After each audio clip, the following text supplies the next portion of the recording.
All right, so the sun in the second house person relates to constant stability, this need to project stability, this need to have, possess, and own things as well, possessions. The second house associated with money, possessions, and values. This is a house, it's an earth house. So here's the interesting thing. The second house is an earth house because it's linked to Taurus energy. It is a fixed house. So this is not a house that's going to change very often. The basically what I mean is the energies in that second house are going to make it a little bit more finite and not as moldable and not as flexible as some other placements might be. Venus rules the second house. Venus also rules the seventh house. But when Venus rules the seventh house, it's more about partnership and balance and relatability. When Venus rules the second house, this is now about resources, money, relaxation.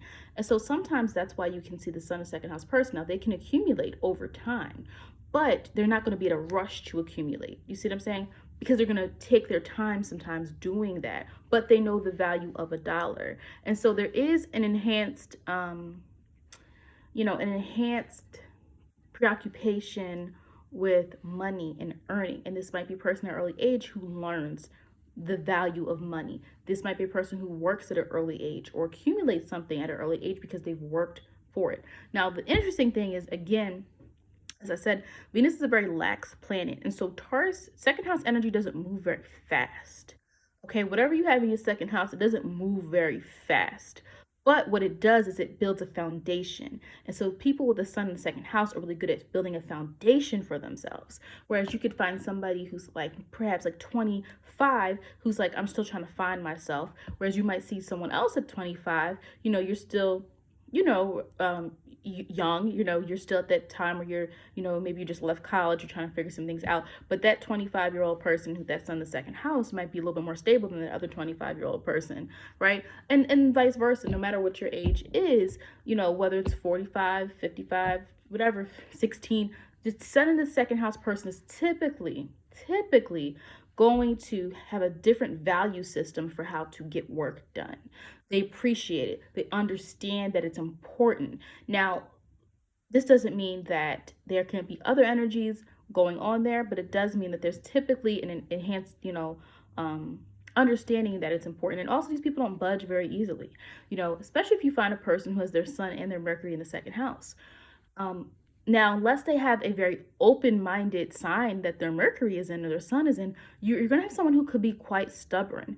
Now, it's going to manifest in different ways. So you could have a very curious sign like Gemini be in the second house. And so this person might still be curious, but they're going to want to put a monetary value on that, right? So they might want to make money. How do they make their money? Through their questioning of things, through talking. So see the difference here? Because the second house is going to help you with what you value. And what you value, you can sometimes make money from, right? And so also thinking of what's in your second house with that sun in the second house. But the sun in the second house person also needs to just be aware that they sometimes can have limitations because they don't like to change. And so because they like to maintain this routine, so very good at routine, very good at being almost a poster child for routine, how things should be done and how to, be someone who is stable. That's the person who's not running around crazy when something happens, right? The sun is the ego. So this is what you're the most conscious of. Wherever your sun is what you are the most conscious of in the image that you project. Even if you don't resonate with your sun sign or whatever, you are the most conscious of this energy, whereas there's other energies in your chart that you might not be as aware of, right? Because they're more under the surface. Sun in the second house person does need to be careful with just being afraid to change, being afraid, their ego being very tied to what they have already accumulated and kind of sometimes fearing losing what they've accumulated. And so sometimes there's not as much risk taking with the sun in the second house person. Now, the sun in the second house person, if they're in Aries, there might be a little bit more. It's actually probably a good placement because Aries is very, active and impulsive and sometimes has to just go forth with what they think they want to do. And sometimes not having that thought process happen all the time. But if it's in the second house, you're now adding an earthly energy to that Aries person where they're not going to be as impulsive as others, or their impulsivity is going to actually help them because they're grounded. They're not kind of like this Aries all over the place doing everything without foundation. So sometimes where your sun is can help you balance out the energy of your actual sun sign. And I think like in that case with a fire sign being in the earth house, it helps the person be a little bit more level-headed, right? And also with the thing with the sun, the second house person, is sometimes they can attract people to them who want their resources and their money.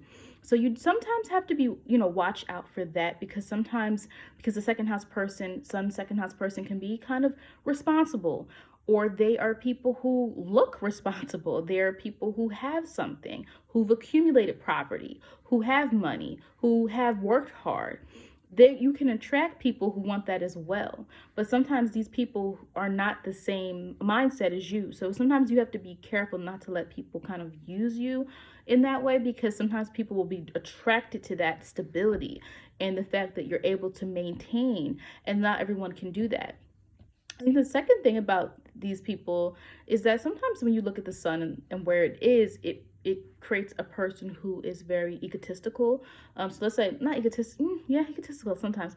Like if you have the sun in the first house in Aries, well, what can happen sometimes is that Aries energy that sometimes needs to be brought down a little bit can lead to someone who's very boisterous, someone who's very, this is what I think, this is what I say, this is who I am, I don't care. But you put it in the second house, you kind of get a different type of energy. And so typically the sun, the personality of the person with the sun in the second house is a very level-headed person. They are chill. They're not really dramatic. They're not trying to create drama. They don't like drama, first of all, because the second house is about comfort. And Taurus energy, Venus energy, Taurus doesn't want to be involved in anything that rocks their foundation. So drama and violence and things of that nature, kind of sometimes they repel from it because they don't like to feel that energy. Venus doesn't like discord. Whether Venus is in Taurus or ruling Libra, Venus doesn't like that. So it's almost like the opposite of Mars. Now, if a person has their Venus and their Mars in the same house, that gets very, very interesting. But sometimes, you'll see that manifest in the personality of the person with the second house, is that, but they hold true to their values. And so if you think that you're going to get this person to change their mind, if you think you're going to change their life, you're going to date them and start telling them how to live their life, that's not going to work, because they've already developed their own sense of security and they do not need you to tell them what it's going to be. This is not a mutable house. It's not a mutable house. You can't really impact the second house person as much unless you show them the money. Okay. If your sun is in the second house, it also can tell you what you value and how you can make money, right? So whatever's in your second house, maybe you don't have sun in the second house, is going to tell you how you can use money or what your value system is going to be. And so when the sun's in the second house, whatever energy of that sign you have is what you're going to by default value, not just value, but project it to the world, right? So if you are someone who has a sun in, Sagittarius values truth and messaging and learning and higher learning and things of that nature. So it's going to be in the second house. That means that is what you prioritize and you value. You might be someone who tries to make that your foundation. So it's the person who might live what they say they are going to do. Do you see what I'm saying? Not just ideas floating in the air, but the second house gives you that foundation. This is what I believe. This is who I am. And I'm going to project that as the sun, as the ego. All right. So that is it for sun in the second house. If you have any other video ideas, let me know. I am trying to, I have my subscriber number has increased. That's great. But I do want to see like what type of videos people want to see the most. Also be sure to check out the other videos because I have the sun in the other houses as well.